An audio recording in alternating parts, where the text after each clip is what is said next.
Ok. Hola, buenas noches, compañeros. Vamos a hablar acerca este es el tema 4, el equipo 4 de intervención y tratamiento de conductas de riesgo y sociopatía.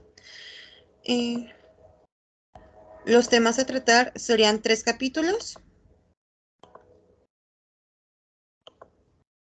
que el principal es el capítulo 7, el tratamiento de la conducta de la conducta delictiva. Antes de empezar con el tema, me gustaría mostrarles un video acerca de los factores en la delincuencia juvenil.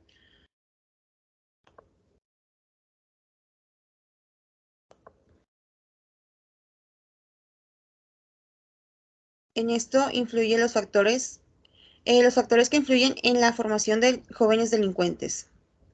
Viene desde el factor social. En este habla de una exclusión general en jóvenes, el desinterés en asuntos de la comunidad y además de conductas autodestructivas que poco a poco afectan el interés de la comunidad en que se presenta. Limitaciones de oportunidad, al igual que estas limitaciones se dividen en dos, que es profesional y personal. En ellas, en la profesional son las oportunidades para mejorar como ser social, y en personal son las oportunidades al no tener una gama amplia en experiencia o perfil laboral. En ellos, a causa de esto, falta de oportunidades, los jóvenes se convierten en delincuentes en una manera de medio de supervivencia. También otro factor es el factor familiar. En este es por familias monoparentales y disfuncionales como factor principal de la delincuencia familiar, delincuencia juvenil, perdón. Tienen influencia en los comportamientos de los menores, ya que esto adquiere actitudes que llevarán las actitudes que llevarán a lo largo de su vida.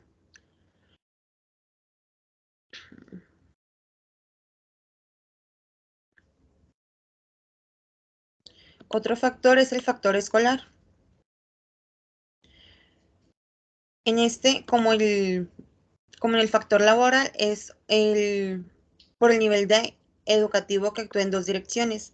Estas direcciones se dividen en los efectos para contrarrestar la delincuencia al asociarse a mayores expectativas de ingresos por actividades legales, y la educación aumenta con la cantidad de valores que las personas poseemos. Dependiendo de la cantidad de valores que tenemos o que nos han inculcado, es los factores que tenemos para podernos defender acerca de este tipo de situaciones delictivas.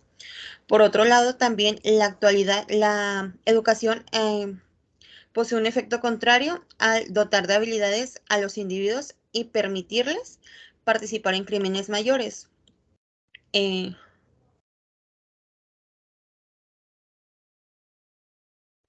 por otro lado, también están los factores de medios de comunicación. En esto, a causa de los nuevos medios digitales, son más vías que tienen los jóvenes para que puedan acceder voluntaria o involuntariamente a contenidos violentos. Por ejemplo, los videojuegos, los videos de YouTube, TikTok, todos estos medios proveen o traen contenido violento que amplían el foco de atención hacia nuevas formas de ejecutar una agresión social y de relaciones en los entornos online.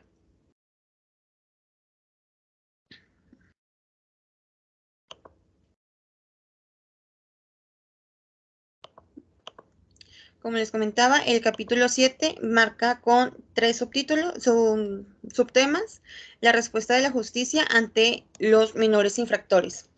En esto, la justicia juvenil afecta en responder frente al sistema de justicia por sus actos. Los delincuentes juveniles tienen La justicia tiene la misión de principal de todos los operadores del sistema, se dirige con un propósito educativo o reeducativo. En ello, lo que se prevé o quiere preverse en los jóvenes es que el castigo debe de ser secundario frente a las actividades que se debe enseñar para ser capaces de que la infracción menor crezca como una persona plenamente responsable y social competente, para que en la actividad que presenta el menor, el joven, pueda tener una enseñanza de aprendizaje para el bien. En esto se competen en dos divisiones, la responsabilidad y la competencia social. En estas, la ley actúa en que el joven infractor se haga responsable. Quiere significar que compete a él hacer un esfuerzo de procurar vivir sin violar las normas sociales. Y en la competencia social es para responsabilizar, no basta con enfrentarse al daño cometido. Basta ver y escuchar el reproche por parte de la víctima o comunidades. Es necesario también que se modifiquen las necesidades criminólogas. En estas, las necesidades criminólogas se dividen o son aquellas circunstancias que deben ocurrir en la vida del joven que están asociadas con este estilo de vida antisocial, ya sea en actividades o valores antisociales, falta de cualificación laboral, escolar o padres inadecuados en su tarea para hacer este joven socialmente activo o socialmente adecuado a la sociedad que se vive. Eh, También se habla que existen en el establecimiento penitenciario dificultades para intervenir. El establecimiento penitenciario es una institución para proveer para proveer a los jóvenes una reeducación. En esto hay varias dificultades para que ellos puedan intervenir, en las cuales se argumenta fundamentalmente que por la desesperanza o el escepticismo, la tarea de esto es intervenir. Hay veces que no resulta fácil en el sistema organizativo, complejo, caracterizado por la privación de la libertad. En esto se debe tener en cuenta las dificultades que puede llegar a entorpecer esta intervención, porque los objetivos de la misma tendrán más posibilidades de obtener resultados satisfactorios o no, dependiendo cómo se puede intervenir y evitar estas dificultades. En ellas son 6 características que se vienen de la manifestación, la violencia institucional y la insalubridad. Son las 3 principales que pueden afectar el sistema penitenciario. En ellas, lo más importante que se debe recabar es que para manifestarse este programa es que se ponga en marcha al mercado, se quiera o no, por una permanencia provisional, haciendo que la dependencia respete las decisiones judiciales. La violencia institucional es, ya que este tipo de instituciones está dotada de violencia, ya que los integrantes que la conforman son personas que han vivido por la agresión, ya sea verbal, física, o que quieran tener una jerarquía. En esto prevalece la jerarquía. El que tiene más poder es el que manda a los demás. Por esto, la violencia institucional eh, se denomina que debe de haber un código de recluso regido por normas y la jerarquía propia que dañan el clima de convivencia y llegan a poner en peligro los derechos fundamentales de los otros internos y de los propios funcionarios de estas instituciones. La insalubridad, este medio, es por las medidas insanas que se presentan por los problemas especiales diseñados. Los programas no están habitados de fomentar hábitos higiénicos o autocuidado, programas de modificación de salud de hábitos de riesgo, campañas de promoción de la salud. Son muy pocos para este tipo de instituciones, ya que es un hábitat de riesgo para personas fuera de ellas. A esto también llevamos a la desinformación, el bajo nivel de población, de formación y la falta de conexiones con el exterior. En esta la desinformación son los objetivos que tienen esta institución para implementar y los difíciles que puede llegar a conseguir establecer canales de información fluidas y eficaces, ya que al llegar ahí los internos necesitan conocer con precisión toda una serie de datos relativos a su situación o proceso penitenciario. Hay veces que no cuentan con una formación adecuada, o sea, un nivel educativo apto para que puedan saber qué es lo que procede o cómo proceden en esas instituciones. Al igual, los niveles de formación, el mayor porcentaje de las personas que están en esas situaciones son de analfabetismo que se puede dar en la prisión, al igual que los objetivos deben incluir el fomento de intereses de los intercambios de la misma formación. Debe de venir de ellos mismos, poder querer salir adelante eh, para poder mejorarse en sí mismos. Al igual, la falta de conexión con el exterior. La mayoría de estas instituciones prevén que el recluso tenga llamadas telefónicas o comunicación y permisos, mediante las cuales se pueda facilitar el contacto con familias y amigos. Estas medidas no siempre son las más aptas o más elocuentes, ya que hay veces que por la localidad donde se encuentra esta institución, eh, hay veces que la familia no se encuentra cerca o no hay centros próximos al lugar de vivencia. Este video que se muestra a continuación es de una cárcel. En la cárcel.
Como se observa en el video, en este reclusorio, al no tener medios de comunicación, inventaron unos nuevos.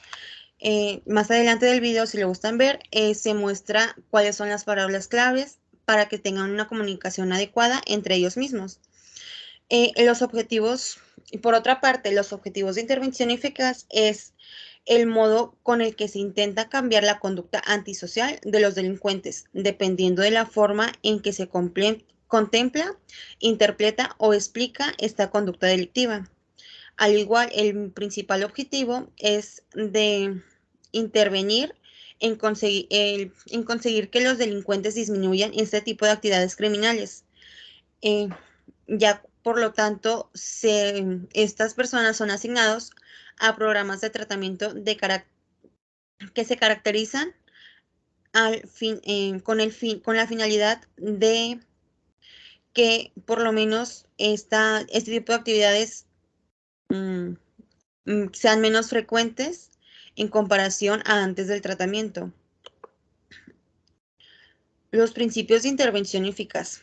Como se muestra en el libro, a vista de las investigaciones principales, se pueden concluir una serie de principios de intervención efectivos para elaborar programas eficaces en el tratamiento de la delincuencia. Según esto, los autores Lipsig, Andrew, Dontal, Lenzi, Rose, McGuire, Cullen, Guerin y entre otros más, modifican ciertos principios para que puedan tener una intervención adecuada y efectiva para el tratamiento de este tipo de conductas.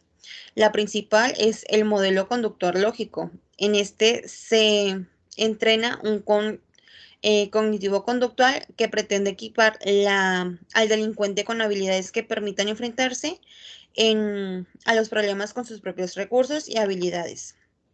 Por otra parte, los programas multifacéticos se dividen en 7 razones. Este programa multifacético es de muchas técnicas que han sido empleadas o pueden serlo en los programas de prevención e intervención. Estas técnicas cognitivo-conductuales más importantes son la solución de problemas, el entrenamiento en habilidades sociales, control emocional, razonamiento crítico, desarrollo de valores y habilidades de negociación, al igual que el pensamiento creativo. Con estas habilidades se quiere fomentar y evocar la relación que tiene el recluso para que pueda ser un agente al salir de este tipo de reclusorios. Los pensamientos críticos, fomentar para pensar de forma lógica, objetiva y racional, sin distorsionar los hechos o establecer algún culpable. Al igual, el tercero es implementar los pensamientos del delincuente joven. En esto es más importante el modo cognitivo que radica en la cognición del delincuente. Este juega un papel importante en la conducta antisocial. De tal manera que es mejorar el funcionamiento cognitivo puede ser un factor esencial en la rehabilitación. Este tipo de modelos son con el propósito de entrenar un determinado número de pasos o modo de guía de acción que tienen las conductas específicas necesarias con un buen funcionamiento social. En esto se puede ayudar con un role-playing que puede ayudar al sujeto al relacionarse con las mismas personas de su entorno para que pueda, cuando salga de este tipo de reclusorios, pueda ser funcional en una vida social. Al igual que las focalizaciones en las necesidades criminógenas. En este tipo es necesario que los servicios de tratamiento correccional reduzcan la residencia. Entonces, las necesidades criminólogas de los delincuentes deben ser objetivo de los mismos. En ello, estamos hablando de factores como la relación con los amigos, comunicación, familia, resolución de problemas, empatía, creencias, todo este tipo de actividades que ellos para que puedan relacionarse entre sí mismos y puedan tener una conexión con las demás personas.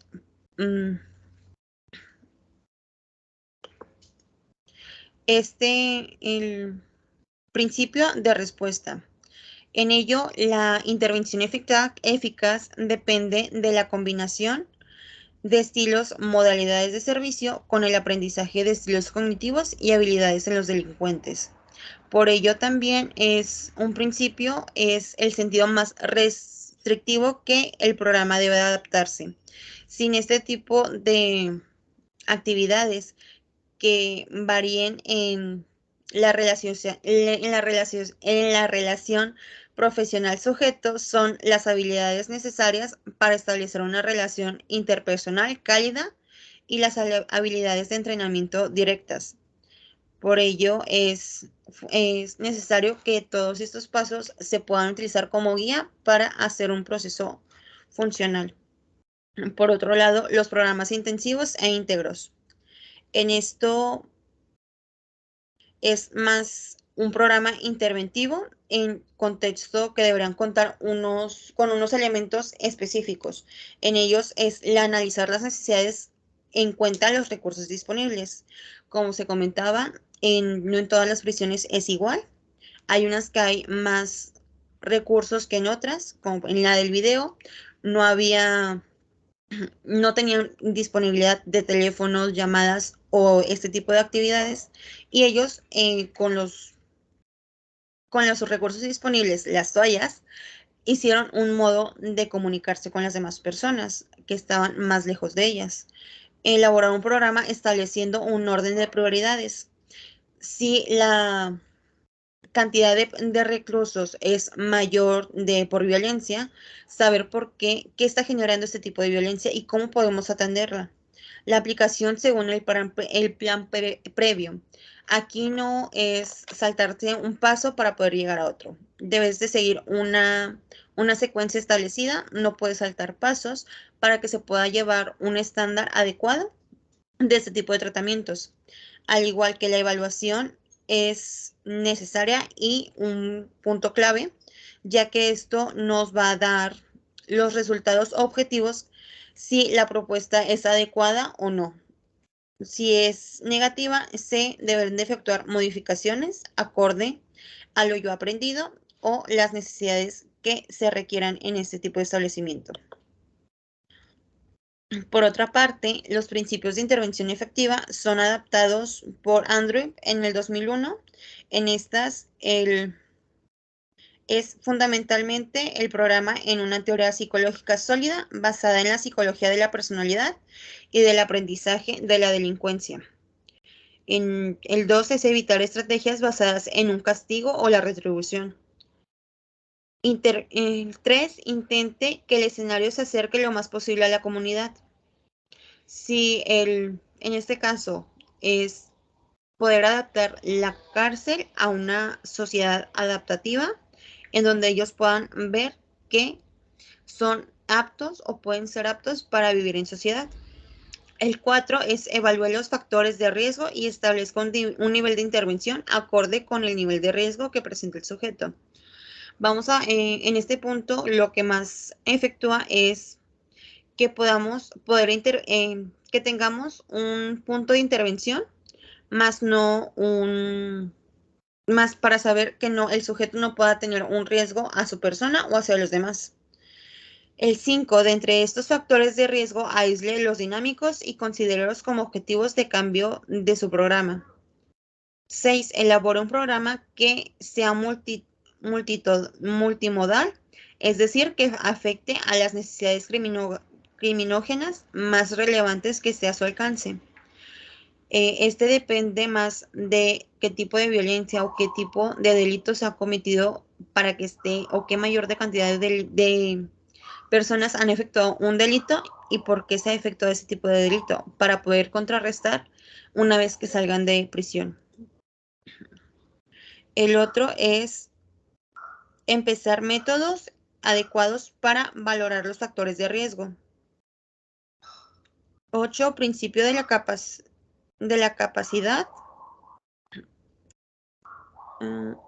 8. Principio de la capacidad de respuesta.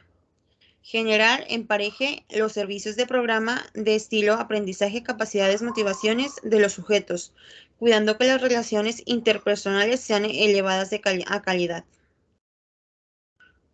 El 9 son los principios de capacidad de respuesta específica. Esta es la adaptación de las intervenciones a las características específicas de los sujetos en términos de etnia, edad, género, lengua y de acuerdo a los recursos o factores de protección que presenten. Como comentábamos al principio, este depende más del tipo de jerarquía que se maneja en la prisión. El 10 es evaluar las capacidades de respuesta específica y los recursos a través de métodos adecuados. 11. Desarrolla estrategias coordinadas para garantizar la continuidad en la prestación de servicios al sujeto, incluyendo estrategias de prevención a la reincidencia. En esto hay que ver cuáles son los pros y contras que tiene el sujeto al hacer cierto tipo de actividades. 12. Identifique y clarifique las áreas en las que los profesionales puedan ejercer su criterio personal en la aplicación del programa. En esto también hay que ver que la elaboración de un programa debe de ser adecuado y necesario para poder intervenirlo en distintos tipos de reclusorios, no solamente a los que tienen mejores recursos. Hay, como comentábamos, las prisiones no tienen muchos recursos y es necesario que se pueda realizar este tipo de programas para mejorar la capacidad y condiciones de vida de este tipo de delincuentes. El 13. Desarrolla una serie de principios que puedan servir como guía en la aplicación del programa. 14. Establezca un método para asegurar la integridad en la realización del programa. Especifique criterios para la selección, entrenamiento y supervisión de los profesionales. Establezca el método adecuado para registrar información mientras se ejecute el programa. En esto, no todos van a ser capaces de elaborar un programa o llevar a cabo las guías que ya se tiene prevista.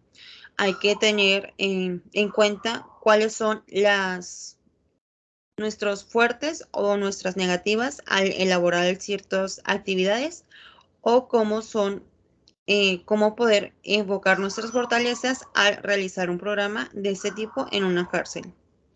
El 15 es: preocúpese porque los profesionales desarrollen unas buenas habilidades, en especial en relación con su capacidad para la interacción y motivación de los sujetos, y en las estructuras de los programas y las sesiones.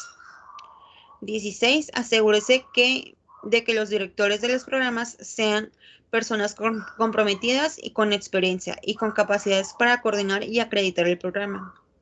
En esto también se basa que más que nada, que hay veces que los reclusorios no están atendidos por personas adecuadas y más que nada es por un salario. Esto es más para poder ser comprometido para una mejoría contra el recluso, para poder promover una mejor vida y una vida digna de él.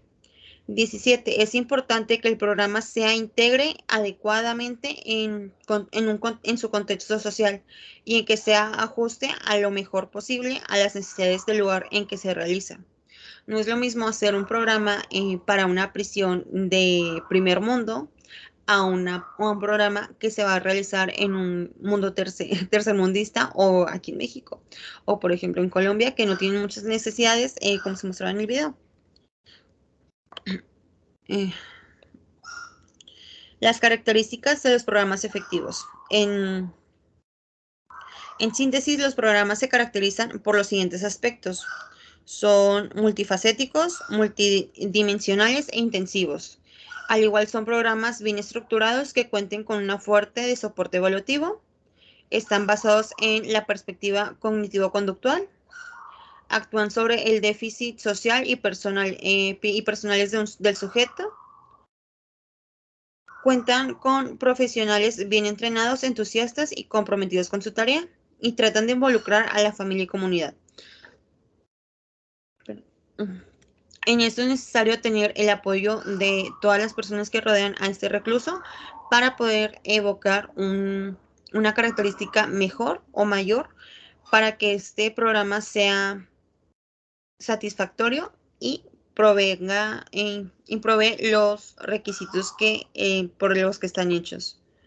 En esto, el modelo sociocognitivo del pensamiento prosocial. Este es un ajuste social para enfrentarse con éxito a las situaciones problemáticas que pueden surgir en la interacción con otras personas. Estas capacidades van a depender no solo de las habilidades para ponerse en el lugar de los demás, sino también de otras habilidades específicas, como que sepan reconocer los problemas potenciales en el trato con la gente, poder generar soluciones alternativas, evaluar las consecuencias y ver la reacción causa-efecto entre las acciones propias y ajenas. Este tipo de pensamientos es para que el recluso pueda ver y distinguir que sus acciones tienen un causa-efecto, que si ellos hacen algo mal, ocasionan un mal en la sociedad o en sí mismos. En esto es para poner énfasis en su pensamiento, para que vean que el esfuerzo por parte de la sociedad de las actitudes y conductas prosociales consolidan un proceso de rehabilitación social. El sujeto debe de tener buenas habilidades cognitivas para poder hacerle frente a un ambiente criminógeno sin actuar de modo antisocial. Hay veces que el mismo sistema no hace un buen trabajo o no hay un buen trabajo de ellos y puede que se haya hecho un mal caso o cualquier tipo de situaciones y que alguien inocente, entre comillas, haya dado a este tipo de lugares, que no haya sido un criminal mayor y pueda hacer que que los hayan puesto en una misma celda con alguien mucho mayor, que sus habilidades cognitivas no lo afecte, hacer lo mismo que se ve, porque es lo que puede aprender dentro de él para poder tener una jerarquía mayor. En esto, los elementos y los componentes.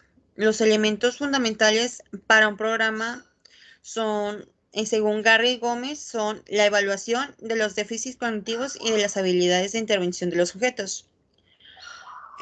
Se trabaja con grupos reducidos de 8 a 12 personas en sesiones de 1 a 2 horas, de 1 a 5 veces por semana.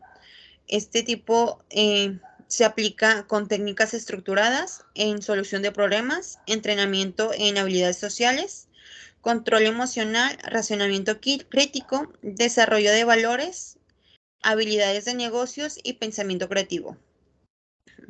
Los componentes para este tipo de programas son el autocontrol, metacognición, habilidades sociales, habilidades cognitivas de resolución de problemas interpersonales, pensamientos creativos o laterales, razonamiento crítico, toma de perspectiva social, mejora de los valores y un manejo emocional adecuado.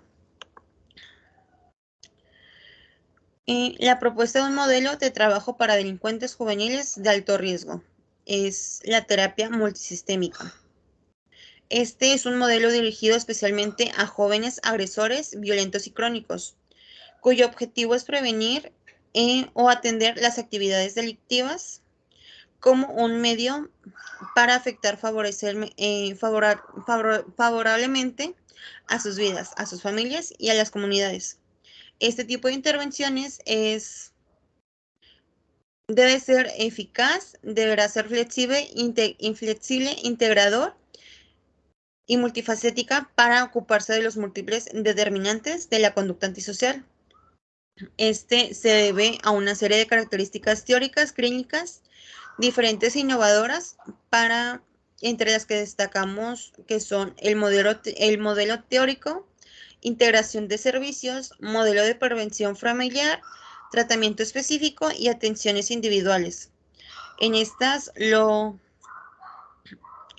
que enfocan son un modelo teórico, un enfoque terapéutico, identificar factores que se puedan promover o atenuar, capacidades de la familia para tener un aprendizaje de habilidades y reconocimientos, y las estrategias efectuando un presente y orientadas hacia una acción.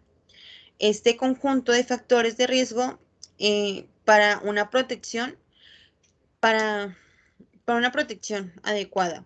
Entre estas, los principios del tratamiento en este tipo de terapia cuenta con 9 principios para un tratamiento eficaz. Estos principios se dividen desde el propósito de evaluación, contactos terapéuticos, intervención diseñada, la intervención enfocadas en el presente y la orientación orientadas a la acción, intervención a la secuencia de conductas, intervenciones adecuadas a las necesidades evolutivas del joven, intervenciones que requieran un esfuerzo diario o semanal por parte de los miembros de la familia que vean que tienen un apoyo o un grupo, ¿cómo se puede decir?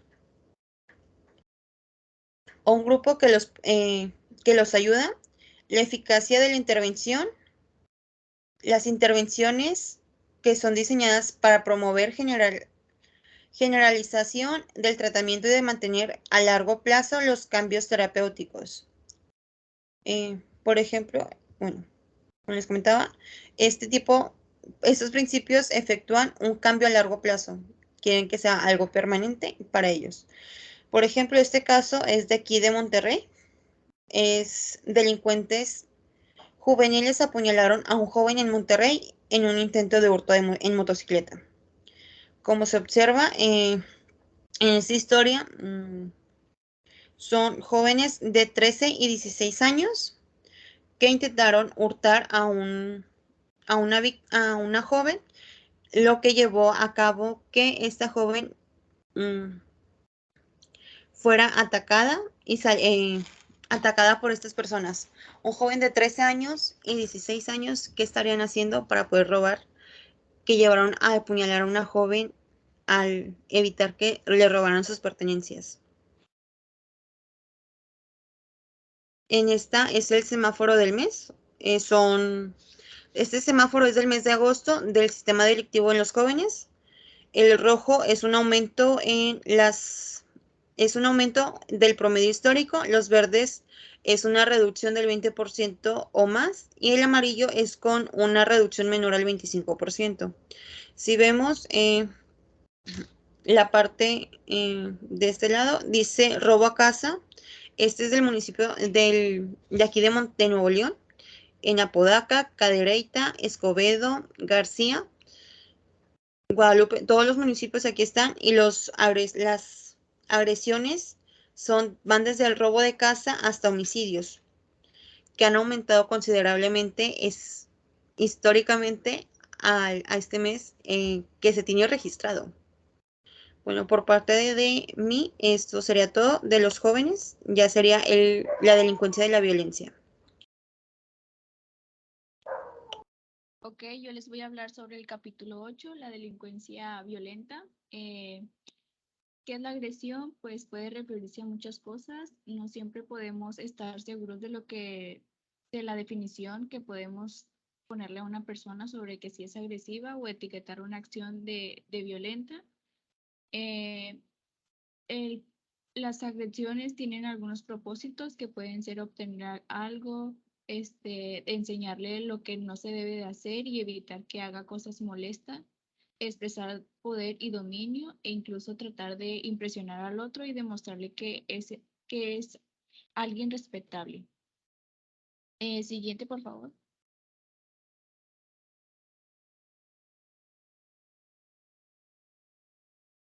Podemos clasificar el comportamiento de agresión atendiendo a través de variables, que es según la modalidad, que es agresión física o verbal, según la relación interpersonal, que puede ser directa o indirecta, según el grado de actividad implicada, que puede ser activa o pasiva. Factores influyentes en la conducta agresiva son los factores ambientales, que pues es la influencia de la familia, los factores cognitivos y sociales, que es la falta de habilidades sociales para resolver conflictos. Factores orgánicos son factores hormonales y mecanismos cerebrales. Factores de personalidad, que es una tendencia hacia el psicotismo. Siguiente, por favor. Visión globalizada del comportamiento agresivo.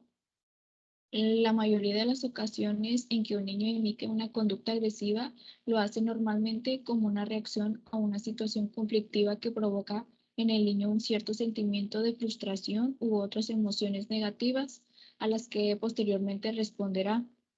Unos lo harán con una conducta retirada, otros buscarán ayuda y apoyo, otros se esforzarán por superar constructivamente los obstáculos a los que se enfrenta y otros responderán agresivamente. Siguiente.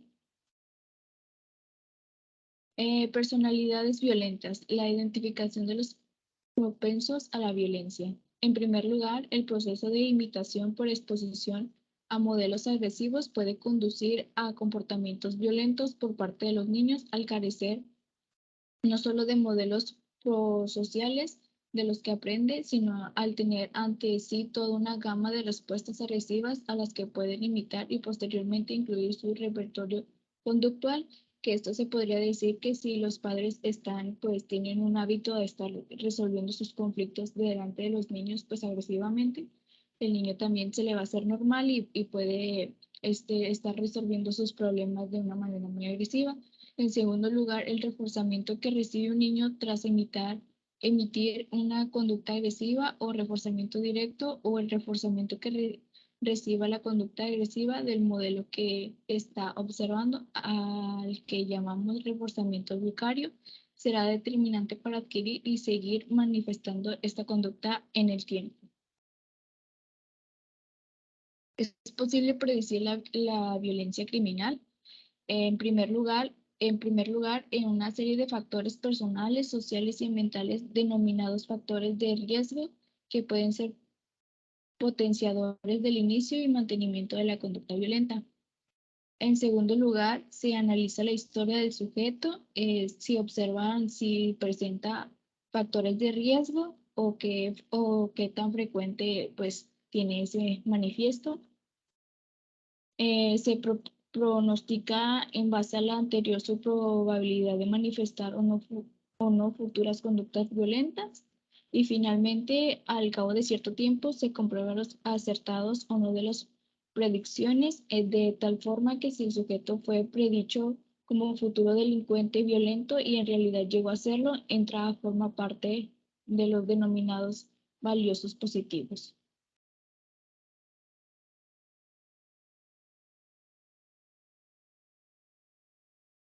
El alcohol, drogas y violencia. Una de las creencias populares más extendidas es el consumo de abuso de alcohol o en general, el consumo de sustancias psicoactivas facilita la comisión de actos delictivos, especialmente violentos. El consumo de alcohol, por tanto, no se puede considerar como causa suficiente a la hora de explicar la ocurrencia de conducta violenta en el maltrato. Sin embargo, identificar posibles problemas relacionados con el alcohol y las drogas se constituye en un objetivo prioritario para diseñar programas de tratamiento que pueden prevenir o reducir la violencia. Intervención y prevención del comportamiento violento. La prevención primaria en el campo de la violencia actúa por parte sobre los factores personales, características personales, métodos de disciplina, consumos de alcohol, drogas, etc. Y por otra, sobre factores ambientales, nivel socioeconómico, resultados disponibles para la población, medios de comunicación, escuela, etc. Va dirigido tanto a la población general como a la población o grupos específicos al alto riesgo. La prevención secundaria se dirige principalmente a la detención de precoz de conductas violentas en la población infantil y adolescentes. Asimismo, se dirige a impedir que la conducta violenta sea insature como hábito de comportamiento en aquellas personas que le han utilizado ocasionalmente.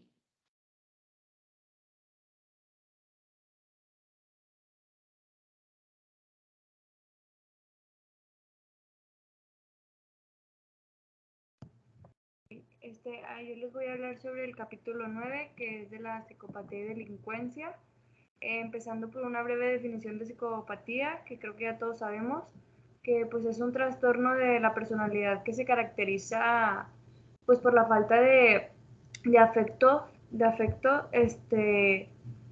y remordimientos y pues de empatía, como lo es la manipulación, la seducción y la utilización de las personas.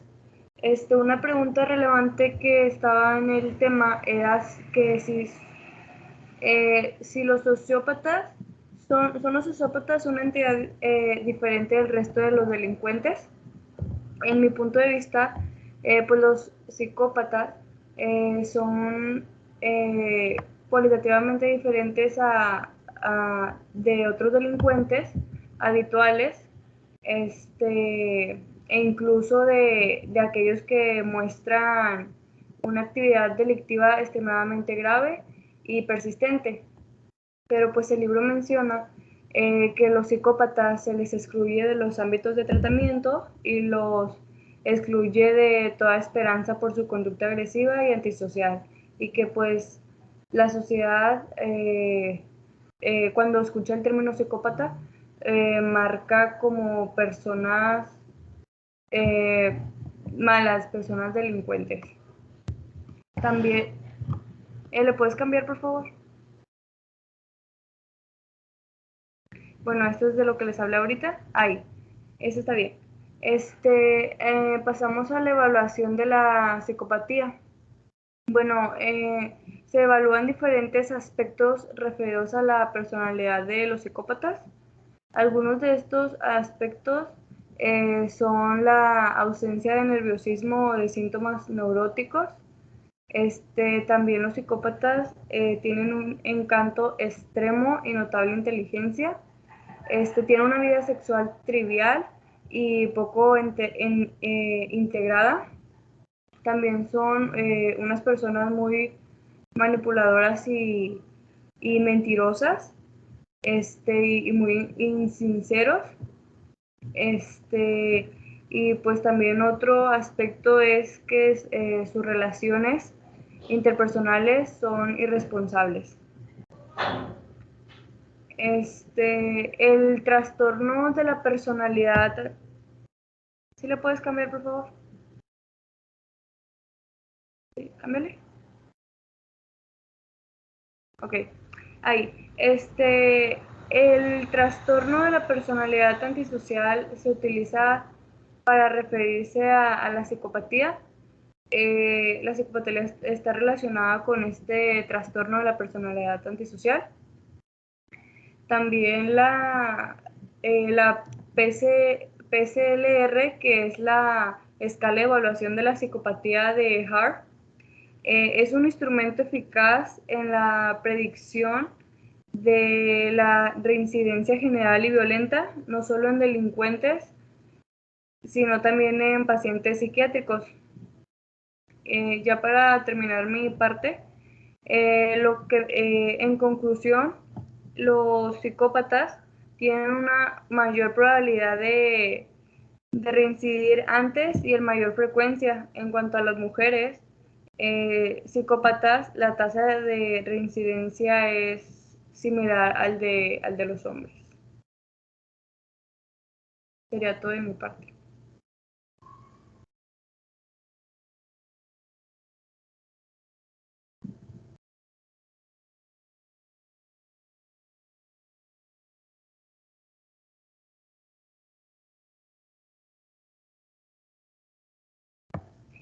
Bueno, esta imagen que ven aquí es el diagnóstico de la psicopatía según la PCL, las que les mencioné, la escala de evaluación. Esta está conformada por dos factores, la cual en el factor 1 pues se ve el encanto superficial y locuacidad, el sentimiento de grandiosidad personal, la mentira patológica, la manipulación, la falta de sentimientos de culpa y de arrepentimiento, las emociones superficiales, insensibilidad o falta de empatía.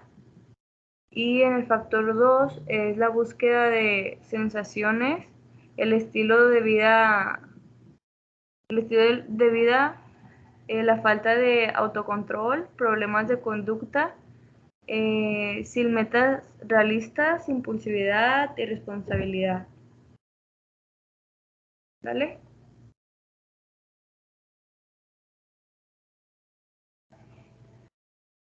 Aquí, ya, dale.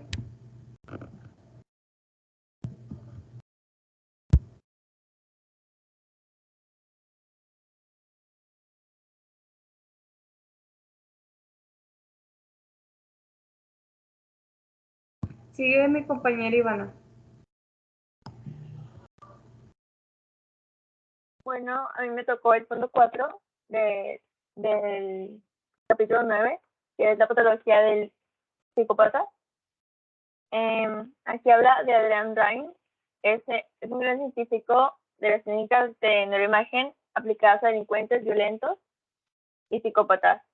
Él se dirigió a estudiar si los escanogramas cerebrales confirmaban los hallazgos obtenidos a partir de análisis neurológicos y psicológicos anteriores.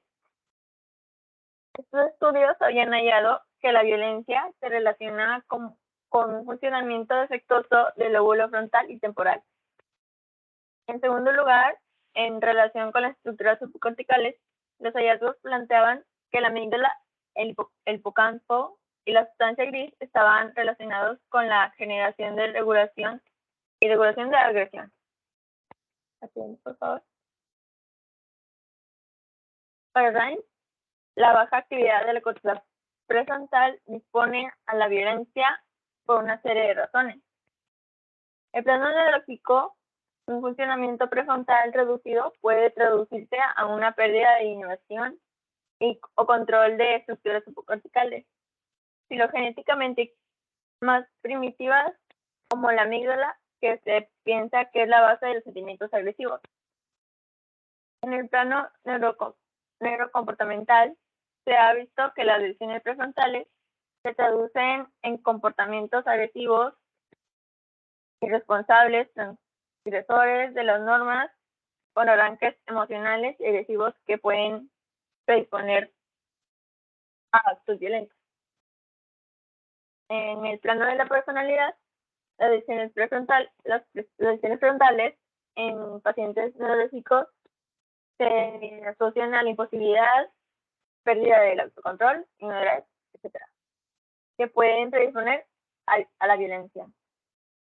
Y en el plano social, la pérdida de flexibilidad intelectual y las habilidades para resolver problemas, así como la merma de capacidad para usar la información suministrada por indicadores verbales que nacen del mal funcionamiento prefrontal, pueden deteriorar seriamente las habilidades sociales necesarias para plantear soluciones no agresivas a conflictos. Y por último, en el plano cognitivo, las lesiones prefrontales causan una reducción de la capacidad de razonar y de pensar, que pueden traducirse a fracaso escolar, paro y problemas económicos, disponiendo así a una forma de vida criminal y violenta. Ahora bien, se requiere la existencia de otros factores medioambientales, psicológicos y sociales que potencian o reduzcan esta predisposición biológica. Funcionamiento de otras áreas cerebrales.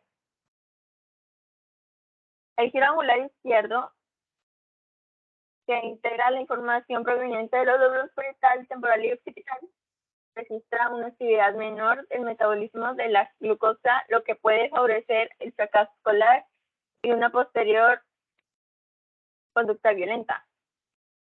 Las actividades del cuerpo calloso también eran menores en los asesinos.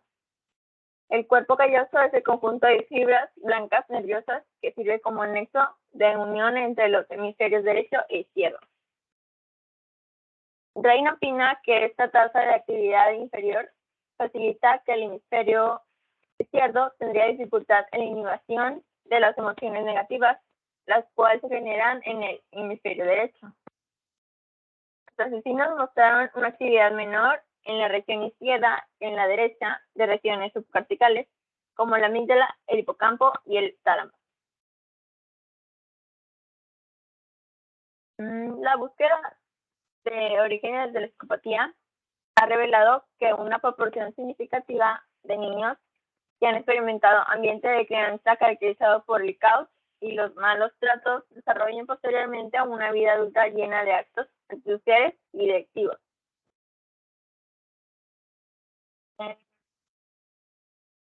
Predictores de la psicopatía adulta figuran la ausencia de vínculos afectivos de los padres, la ausencia de atención materna y el haber tenido a un padre con características propias de ese trastorno. Este último revela también la importancia de la herencia en el origen de este trastorno. Según esta teoría, el asesino nace de la interacción del maltrato infantil con las lesiones neurológicas y las enfermedades psiquiátricas. La siguiente, por favor. Un método moderno para estudiar las emociones comparando psicópatas y no psicópatas. El sobresalto que mostraban después de escuchar un sonido muy alto y breve mientras estaban viendo imágenes agradables, neutras o desagradables, se medía a través, esta es la forma en la que se medía la potenciación del reflejo de parpadeo. Un ruido intenso, desagradable, provoca un parpadeo más intenso en las personas normales cuando están viendo imágenes molestas como serpientes, cadáveres, etc. Los sujetos altos en psicopatía no presentaron una potenciación de reflejo mientras tenían estas imágenes desagradables.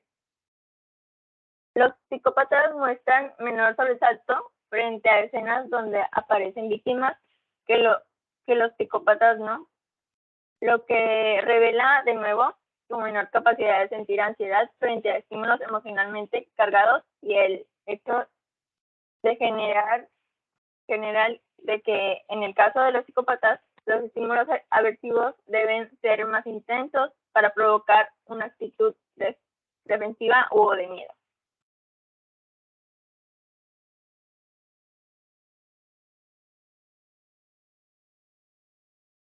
Bueno, son los tratamientos del psicópata.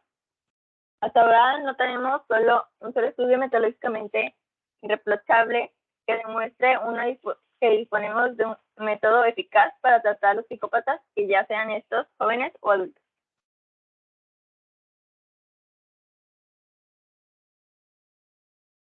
La siguiente. Las precisiones de Hart en el peso negativo de la etiqueta de psicópata, muchos internos, al conocer que son etiquetados de este modo, pueden construir una imagen desesperanzada de sus posibilidades de progreso en el sistema penitenciario, en la carencia de que las autoridades no les van a creer en sus progresos. Y en el riesgo opuesto, debido a que no han sido convenientemente detectados o se les ha considerado delincuentes normales, sin dar mucha importancia de su diagnóstico, han participado en programas que no fueron pensados para este tipo de personalidad. Como resultado, muchos psicópatas participan en muchos programas de tratamiento ofreciendo por la prisión, muestran mejor cara, manifiestan un progreso remarcable, convencen a los terapeutas y al Comité de Libertad Condicional de que han reformado y son consecuentes liberados.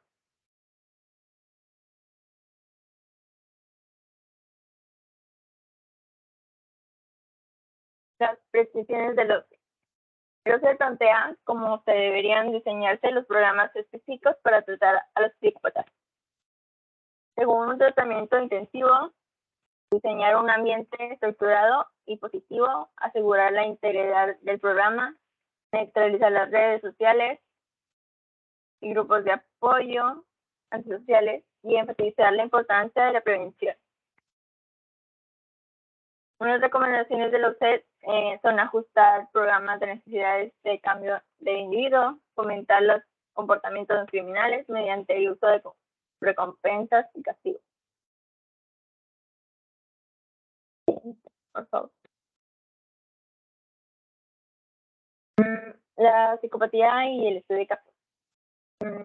El concepto moderno de psicopatía, de psicópata, hace referencia a un constructo teórico con características de personalidad muy definidas y que los diferencian del delincuente común. Aquel que viene diagnosticado como antisocial según los manuales de clasificación de los trastornos mentales. Las características del psicópata son la irresponsabilidad, la deshonestidad, la insensibilidad emocional, la crueldad, la falta de remordimiento derivada de sus actos. En otras ocasiones, los rasgos de conducta son más divinos y aparecen en forma de manipulación, encanto superficial, etc.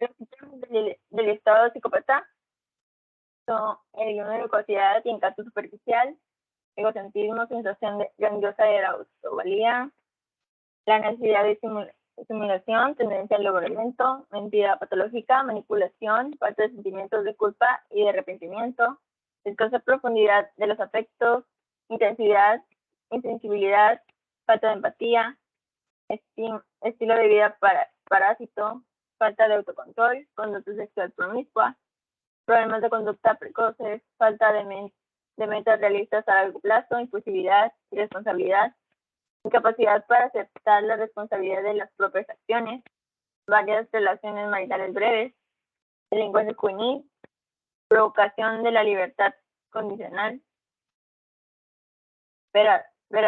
versatilidad criminal.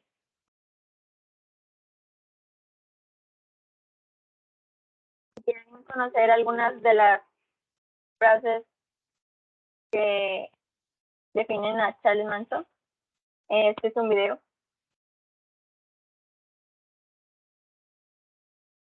Charles Manson o el poder de la manipulación. Manson era un hombre capaz de seducir mujeres jóvenes y bellas con el propósito de establecer relaciones sexuales continuas con ellas. Era capaz de revisar deterioradas disertaciones sobre la cultura y la sociedad. Atraía a un gran número de personas que tenían una personalidad vulnerable porque ocupaban que los guiara en medio del caso. Manson se sentía el centro del universo. Cuando desafiaba la justicia, él creía ser el poseedor de la verdad absoluta. Nunca sintió remordimientos por los hechos o sentimientos de culpa alguna, más bien todo lo contrario.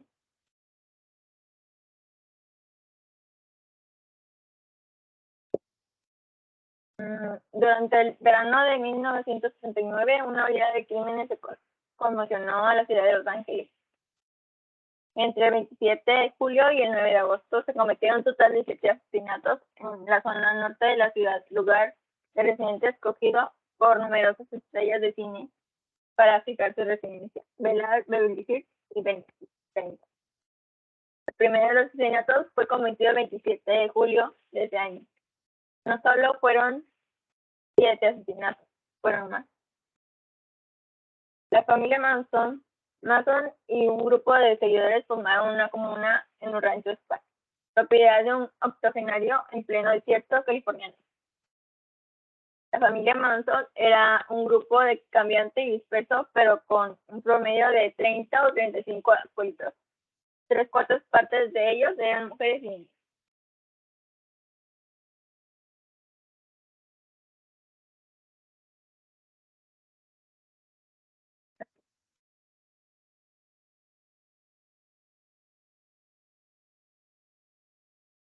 Y para finalizar, es un video donde se muestra dónde está ahora la familia de Charles Manson.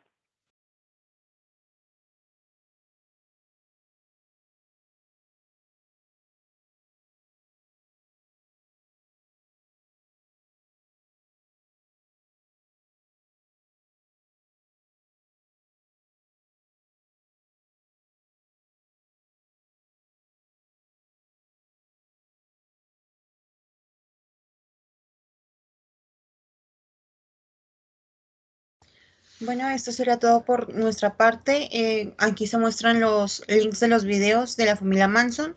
Si quieren saber más información de esta situación, de esto que es algo verídico.